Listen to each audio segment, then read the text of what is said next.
Hello and welcome back to the Adventures in CRE audio series Season 2.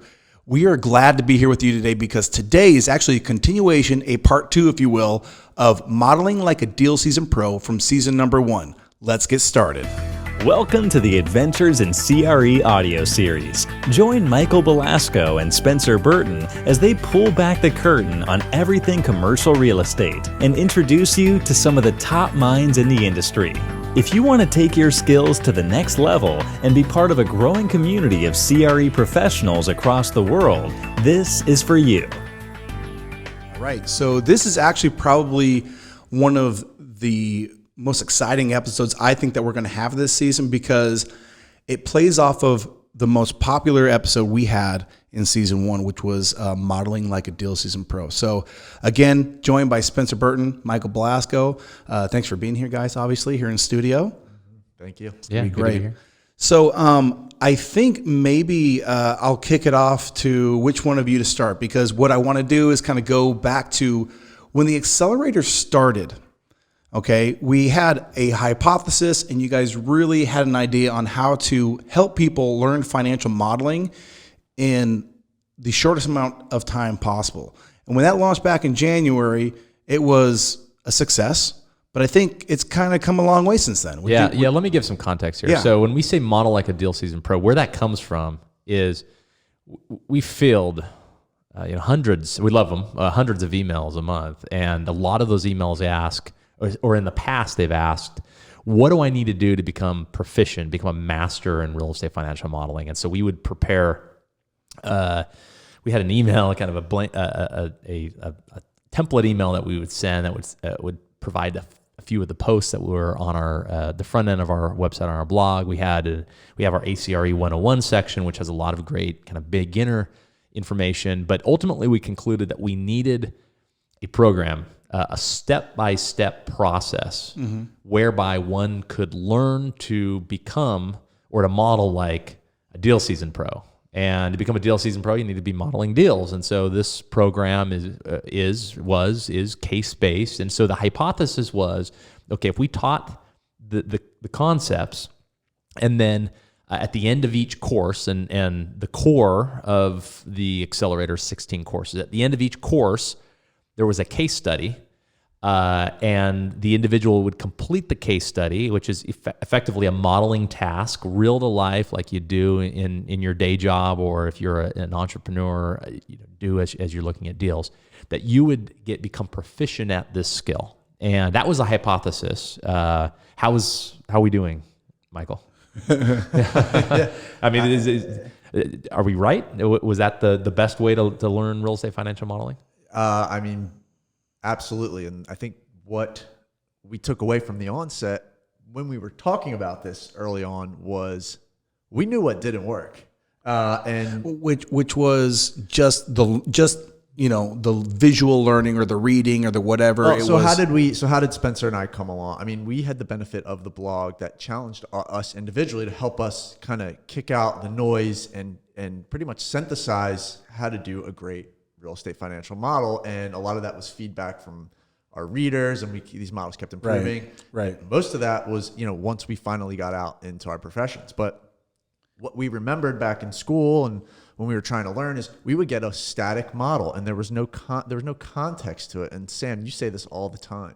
The best way to put something into memory to really learning something is through story.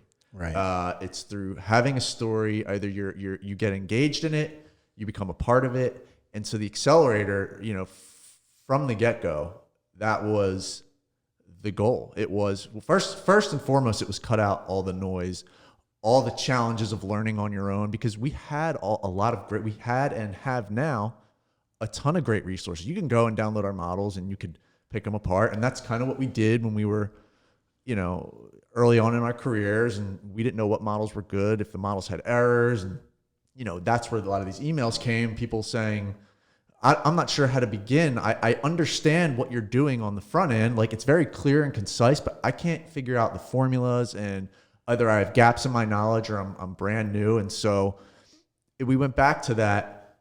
What is the best way to transmit this knowledge. We first laid out the building blocks approach, how we learned it, what we thought was core. So that's where it becomes case-based using the building blocks approach. And so as you go through, you are a real estate professional. You have a brokerage firm that you're dealing with. You're having emails. You're seeing them at events. You're going to their website to download offering memorandums that you have to cipher through to find the relevant information to put into your financial analysis.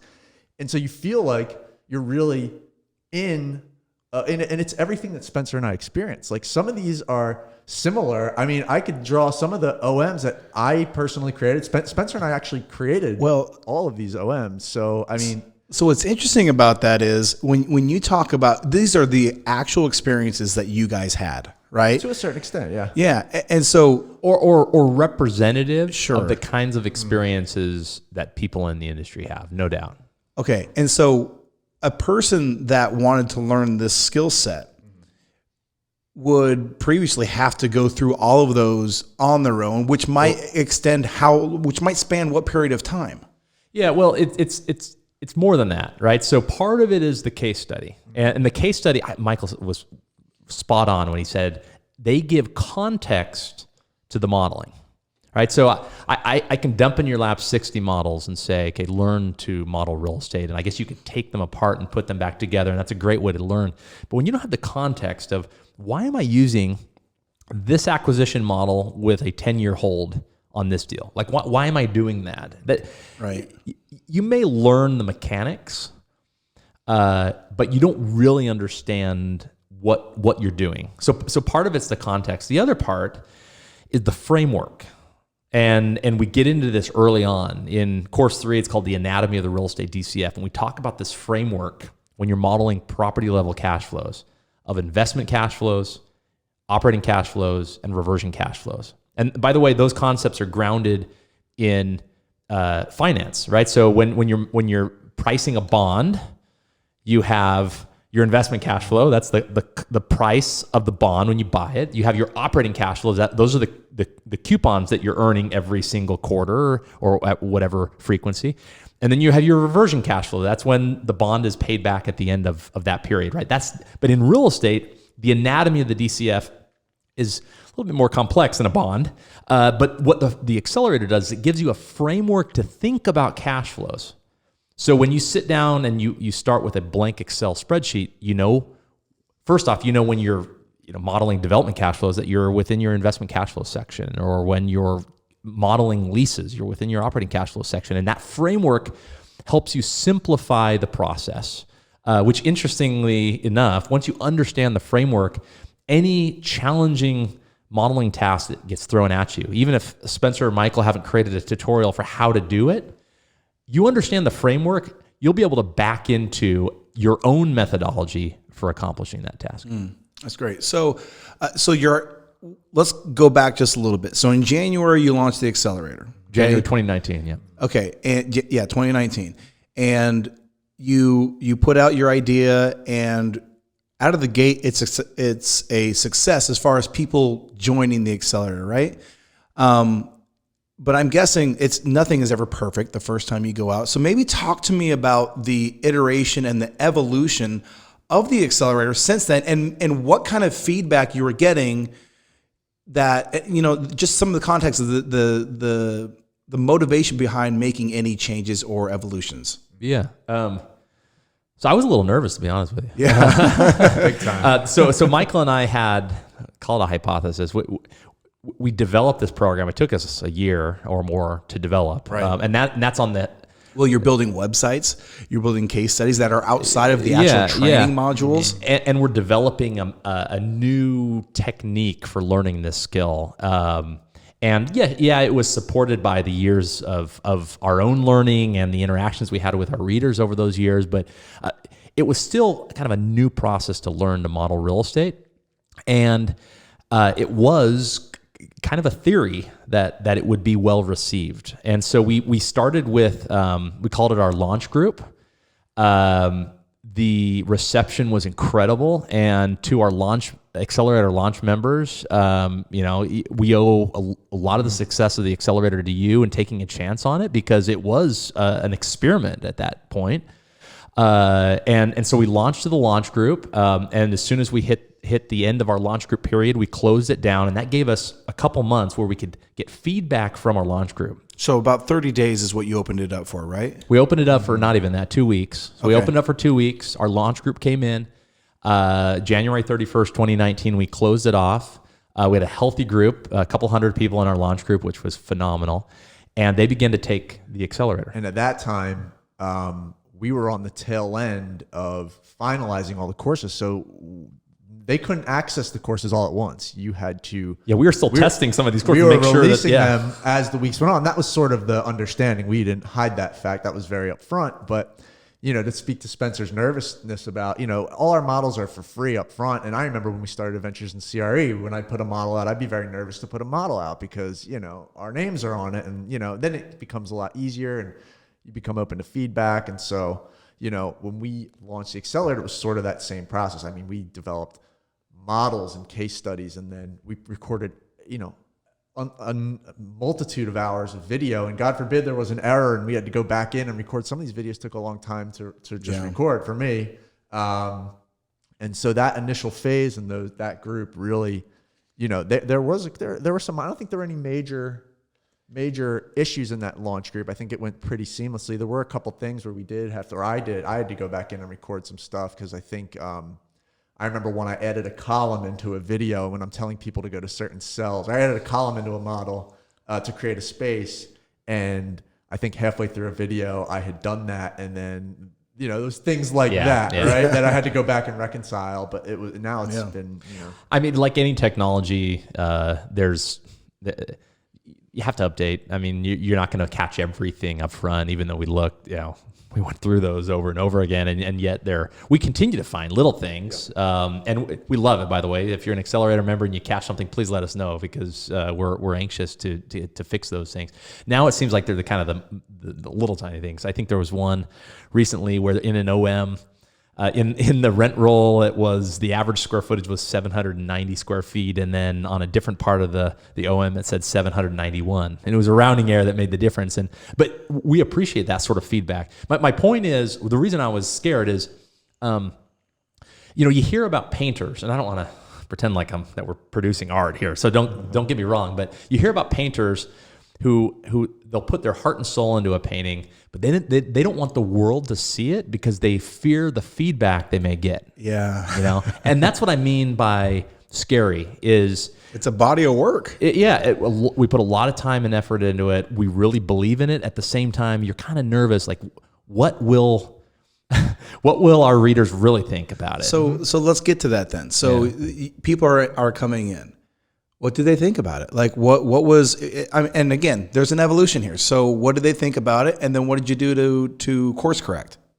Yeah. I mean, the feedback and response that we've gotten is overwhelmingly positive. That's the great thing about our readers also is that, all of the nooks and crannies that they may have found are little mistakes, which weren't tremendous at all, but the way they would say, hey, this is been a great course so far. By the way, I think there's something here that you need to check. So, that is really like a testament to who's signing up to this program. So, I mean, so the other things we've heard feedback, how do you make this better? What do our Accelerator members want?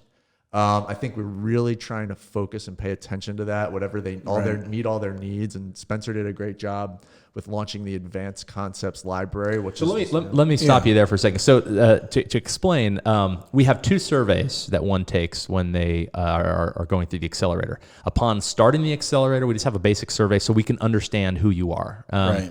And that was especially important early on because we wanted to know who would be taking the program, and then that would help us craft additional content. So that's a survey. And then at the end, as one is completing the core courses, there's it's still a short survey, but it's a chance for them to give us feedback, both positive and negative. And then we have a question, where was your proficiency in real estate financial modeling when you started the course, and where is your proficiency as it ends on a scale from 1 to 10? The feedback, as Michael said, has been overwhelmingly positive. And I attribute that to 2 things. Number one, it is a great program. And I mean, I'm biased, but it's a great Right. program. It's also a testament just how kind and nice, our Adventures in CRE readers and Accelerator members are, that they don't want to hit it to us too hard. But in that survey, we give two options. Okay, what do you like about the program, and then what would you change? And we get a lot from the what would you change, even if they're soft about it. Most people have provided some great feedback that that's actionable feedback that we're working on. So a couple examples early on, people wanted more in-depth tutorials around advanced concepts. And I alluded to this earlier. I feel like once you understand the framework, you can do all this advanced stuff. I have that confidence in you. That's kind of how I feel. But people wanted us to show them as well. Like, how would I tackle the partnership crystallization? And so we developed then, in response to that feedback, which is an entirely bonus. Yes. Bonus modules, which you start out with 16 core courses, correct? Right. The bonus content, talk about what is there, how many modules, what's available to people. Well, it continues to grow. So if you're listening to this podcast at some point in time, it's more than what what we have today. But as of January 2020, what we have is our advanced concept section, and that's broken up today into property level modeling and partnership level modeling, and they're basically mini tutorials around more advanced modeling tasks. And the big caveat is there's a lot of ways to do these tasks. So we're showing you one way that we might do the task. Crystallization is an example of one I explained, but another one is mid-hold takeouts.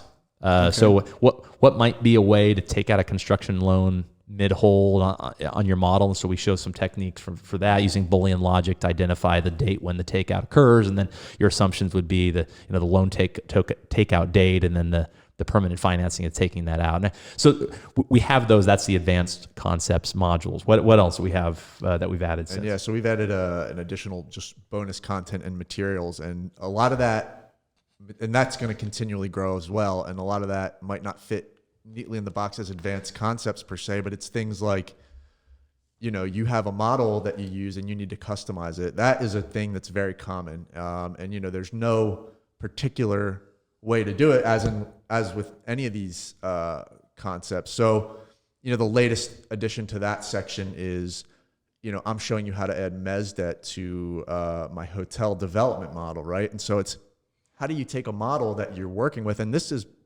helpful for the models you want to download from Adventures in CRE on the front end. You could download our models, and here's a way that we might go about doing what I call, surgery to make myself feel cool. But we're far from surgeons. You do surgery on the model, but this is how you might do it. And what are you looking for? Make sure you're capturing all the formulas you need to have. Make sure you're adding summaries on the summary tab if you're adding new components to the model. So we walk you through that kind of stuff, and just anything that we feel would help you grow. We do this on the front end too, but a lot of that on the back end, on the Accelerator side is just stuff that we think will be accretive to what you've learned in the base. All stuff that we think, as Spencer said, you can already do, but here's how we might do it, and to give you a little boost into thinking about it. Yeah. So a follow-up question to that might be, what do we decide goes on the blog side and what goes in the Accelerator side? Right.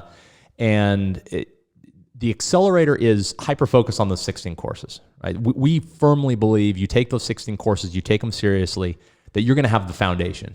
And that any supplementary material really is about enhancing what you learned in the 16 courses, or responding to inquiries, either that come through the forums or that come via email from our Accelerator members. Okay. On the front end of the blog, that continues to be as it's always been. A topic comes to mind, and that sounds really fun to talk about, and we do it. And by the way, like, the front of the blog is almost more about Michael and I. That sounds bad. It's what we find interesting. I mean, that's what we post on the front end of the blog. Right, it's like what we find interesting, and it just so happens we've attracted people to the site who are equally as nerdy about this stuff as us, and so they also find it interesting. Right. So talk real quick about the forum, because you've got the advanced concepts modules, which complement your 16 courses, but you also have a lot of niche trainings that you've taken the time to create based on specific questions that those Accelerator members have. Talk about that and how people can benefit from those, from that type of content. Yeah, so we call it a forum. It really is. So early on we wanted to do office hours. That was what our dream was, but we have real jobs, and Yeah. and It's not feasible. It's not quite feasible, and so we use instead forums, and they're Q&A. However, it's not a forum in the traditional sense where everyone's interacting with one another. We feel like that there's plenty of like mediums like that on the internet that one can go and just interact with other real estate professionals. The forums are a way to interact with Michael and I about real estate financial modeling or career-related topics. Directly. And whether it's you learn it whether it's something related to a course, or whether it's something related maybe to you're doing your day job, and you say, hey, Michael, I noticed in your condo development model, you handled your waterfall this way. Why did you do that? Or, hey, Spencer, I am working on this, industrial deal, and I have this challenge I need to tackle. How would you tackle it? That's what the forums are really all about. And we have hundreds of threads. The Q&A has been really valuable, both to us. It's really fun. Yeah. I ultimately, office hours was discussed. But I think not only do we have day jobs, but the challenge with office hours and it's the same concept with the boot camp philosophy of going to try to learn everything all at once. You have people that are all in there at once. They're all different skill levels. They all have their own questions they want to get answered, and you can't answer everybody. So you put a question on a forum, it lives there, and it's your question, and we will get there. And what's even better is that not only is it live and on the spot, we have time to actually create customized videos for you, and we do that all the time. Somebody has a question. And those videos are available to everybody. Anybody can go on and click. Yeah. And we actually, we've grouped them together into our bonus material, so anybody can kind of sort through those topics as well if they don't want to go search for it through the forum. But the forum has just become invaluable. We've had a lot of really engaging conversations with people where we're learning things, they're responding, and it's been a fantastic sort of repository for just a lot of valuable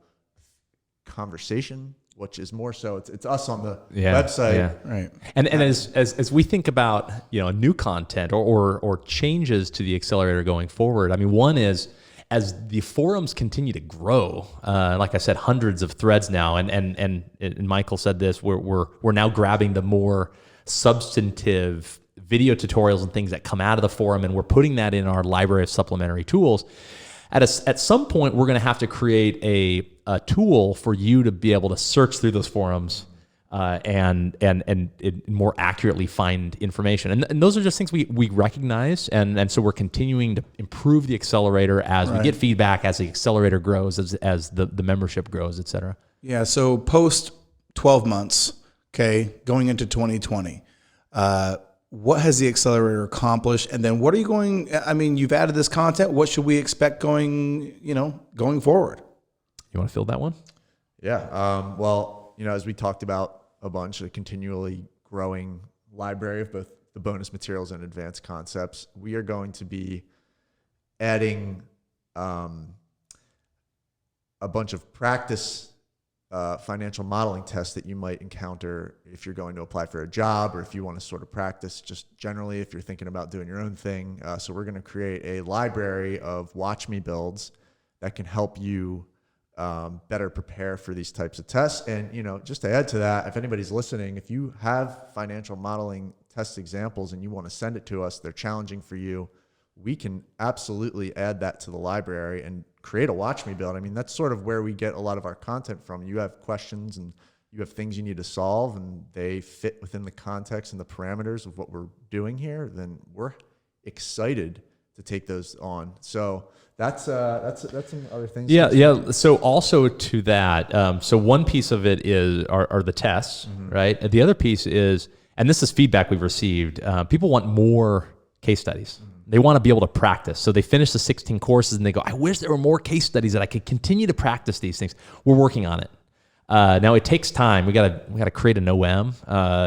Unfortunately, we can't use OMs that exist out there because they're confidential. So we have to create hypothetical scenarios, but we're working on that. So we're going to have cases that you can then use to continue to practice and improve your skills. We'll have the tests where you can practice and prepare for those technical interviews. Now, another piece of the question, Sam, was, what have we accomplished up until now? Kind of where are we in January 2020? And it's pretty exciting. I mean, we're up to now almost 1,000 members, and we're working with some of the top firms as well as universities in this space who are using the tool to train their employees and their students.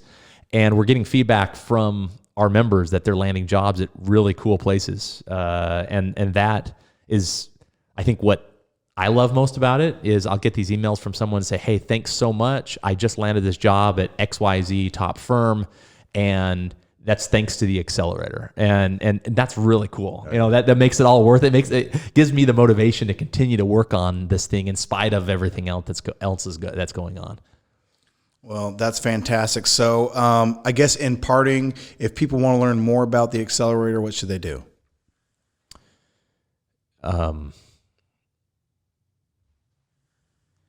Head over to the website. Ask that question again and we can cut it.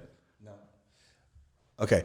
So this has been an absolutely phenomenal episode. You guys, thank you so much for sharing the insights and what's going on at the Accelerator. Any parting words? We really enjoy interacting with both Accelerator and non-Accelerator members.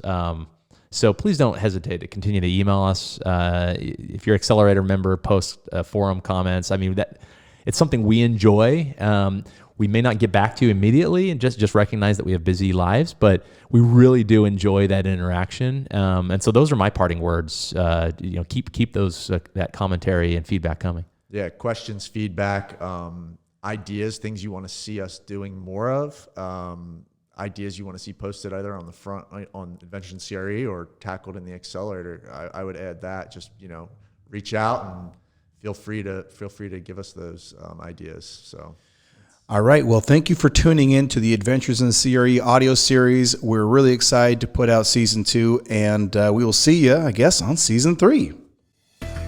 Thanks for tuning into this episode of the Adventures in CRE audio series. For show notes and additional resources, head over to www.adventuresincre.com/audio series.